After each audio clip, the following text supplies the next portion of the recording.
The fifth summit currently taking place here in Sandton. We decided to go outside of the studio and have a chat with some of the international media that are covering this conference. As you know, most conferences that happen of this nature, they obviously attract a lot of international media. We want to hear their views about what they think of South Africa first. We also want to hear the views of the organization of the BRICS Summit, their accreditation, and just generally after the summit, are they likely to stay a little bit longer to explore the country? We've asked a couple of colleagues, some from China, others from Kenya, just to get their views. I've got my colleagues from China here. Good morning, hello. How are you doing? This is the SABC, and thank you so much for agreeing to speak to us. We'd love to hear your views about the organization of BRICS in South Africa. How do you feel about it? I come from China, SMG Group, Shanghai. Okay. And what do you think of the organization of the BRICS Summit in South Africa? 好吧，我觉得这个以往我们在这个怎么说呢I suppose we're going to have to do translation for that. Maybe I should give the mic to you so you can give translation. Who do I give the mic to for translation? I'll do the translation, no problem. Yeah.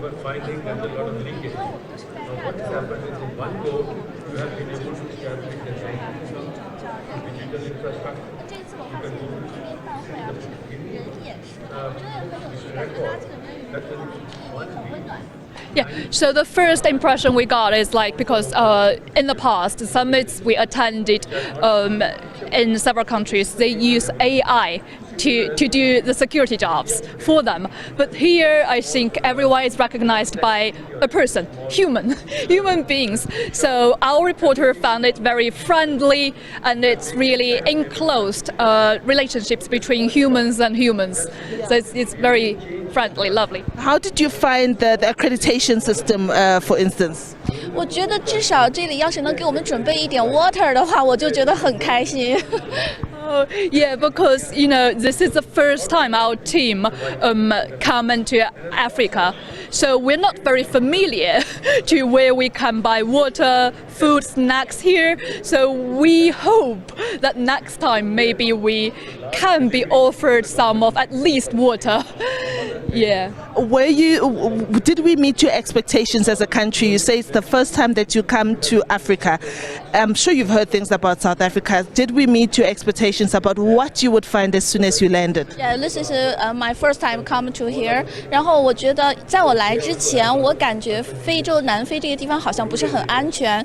我也做好了准备，但是我没有想到，当我昨天抵达这里的时候，在我过马路的时候，我发现竟然还有南非当地的司机 driver， 他跟我用中文说你好，然后我觉得很温暖，我觉得还是很亲切的，人与人之间的距离没有那么远，我们跟南非人之间的亲密感还是有的。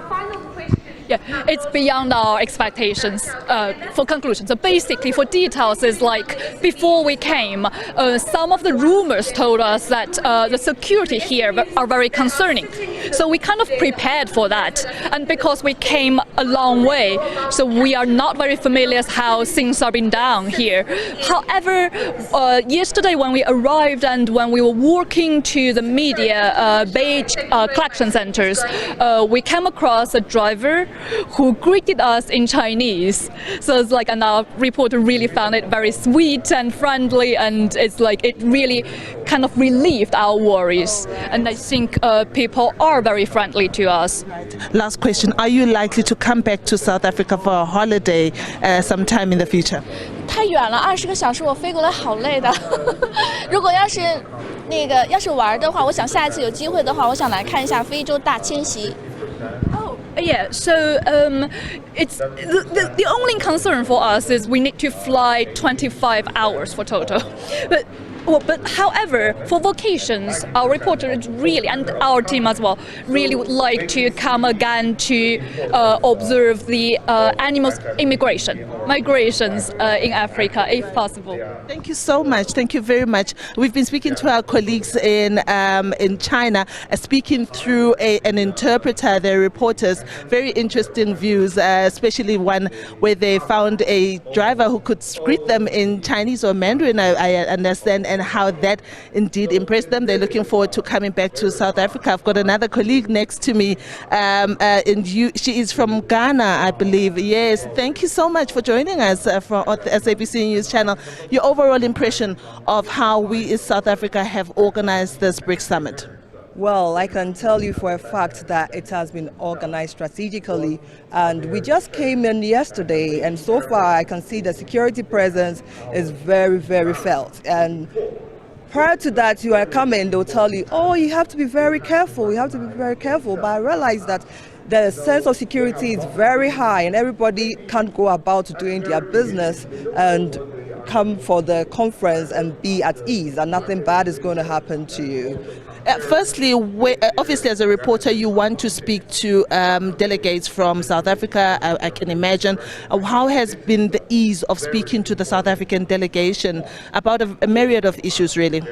All right, so I just entered, but I came through the BRICS South Africa group. They invited me here. So whatever interview I have to do, I run it through them, and they have just lined up a panel of people that I can have good information and stories to send back to Ghana. So I don't have any problem there at all. Your overall impression, just general, of South Africa as a country? As you said, I see that with most colleagues, they talk about the issue of security. But before you came through, what was your overall impression of the country? All right, this is my second time in South Africa anyway. I came when Nelson Mandela died. I came to report for Ghana. So I've experienced South Africa before, and this is being my second time. Is like I'm already accustomed to the country, so I didn't have much of an issue with that. But generally, the people are friendly. You don't have any problem with communication because moreover it's English. Yeah, so communicating is quite easy. And also compared to Ghana, we don't have big areas for conferences, and this is such a huge avenue, and that has been a difficulty for us. And when we are organizing programs, we end up having people cramped up in one place, and that is something we are about to change as we're building a very big venue. It's called the National Cathedral, but it's expected to cater for big conferences, which we are expecting for it to happen soon. So this kind of conference makes it easy to move around and easy to get things done, and I think that's a plus for South Africa. Asta, thank you so much for speaking to us. I'm sure you're wondering what the noise is behind me. We are at the auditorium where you're finding a lot of media are seated and are able to view what is happening in the main plenary hall. So that is the noise that you are hearing from me with regards to what's happening behind. I am on the floor speaking to a variety of media to get their views just generally on the country, to get their views on the organizational skills of South Africa. I'm heading to Russia TV now. We want to hear their views on how South Africa has put together this conference. They also have a correspondent here in South Africa, and the team is here. Hi, how are you doing? I'm great, thank you. You were with Russia TV, you are a correspondent. Give us your view of, I mean, you're based here, right? How are the Russians viewing this BRICS Summit in your view?